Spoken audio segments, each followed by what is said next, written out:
Dhaka premier লিগের সাবেক champion মুক্তিযোদ্ধা সংসদ ক্রীড়া চক্র অর্থের অভাবে আর পেশাদার লিগ ফুটবলে খেলবে না।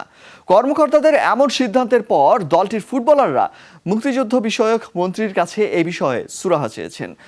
আশ্বাস মিললেও মুক্তিযোদ্ধা সংসদের ভবিষ্যৎ নিয়ে দেখা দিয়েছে বড় এক শঙ্কা।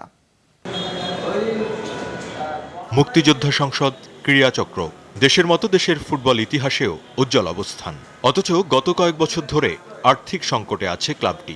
নতুন মৌসুম শুরুর 2 সপ্তাহ আগে তার চূড়ান্ত রূপ দেখল দলটির দেশি বিদেশি ৩৫ ফুটবলার। মঙ্গলবার সন্ধ্যায় ক্লাব কর্তৃপক্ষ হঠাৎই জানায় অনেক হয়েছে আর না, অর্থের অভাবে পেশাদার লিগে আর খেলবে না ঐতিহ্যের ধারক মুক্তিযোদ্ধা।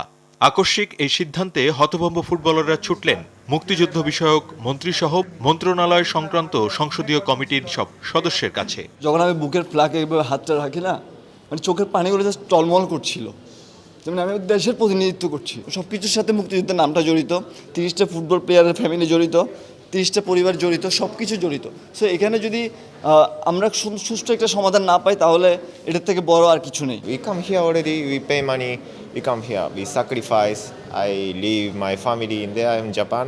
সাক্ষাতে প্রথাগত আশ্বাস পেলেও আস্থা পাননি ফুটবলাররা। উল্টো মন্ত্রীর আচরণে কষ্টের সাথে সাথে বেড়েছে ভবিষ্যৎ নিয়ে শঙ্কাটাও। আমার ভাগ্যে কি আছে জানি না, কিন্তু প্লেয়াররা যাতে মুক্তিযোদ্ধার টিমটা টিকে থাকে এটাই সবার কাছে আমার আবেদন থাকবে, এবং সরকার প্রধানের কাছে আবেদন থাকবে যে আপনি মুক্তিযোদ্ধা ফুটবল দলটাকে বাঁচান আর কি এই মুহূর্তে। 19 ডিসেম্বর ফেডারেশন কাপ দিয়ে শুরু ফুটবল মৌসুম। মুক্তিযোদ্ধা খেলছে না এই মৌসুমে। দেশি বিদেশি ফুটবলারদের ভবিষ্যতের সাথে ফিফার সম্ভাব্য অর্থদণ্ড সহ নানা শাস্তির বিষয় তো আছেই, যে কারণে এরই মধ্যে সক্রিয় বাফুফেও। পেশাদার লিগে তারা যাতে অংশগ্রহণ করে সেই ব্যাপারে আমাদের সব ধরনের প্রচেষ্টা থাকবে।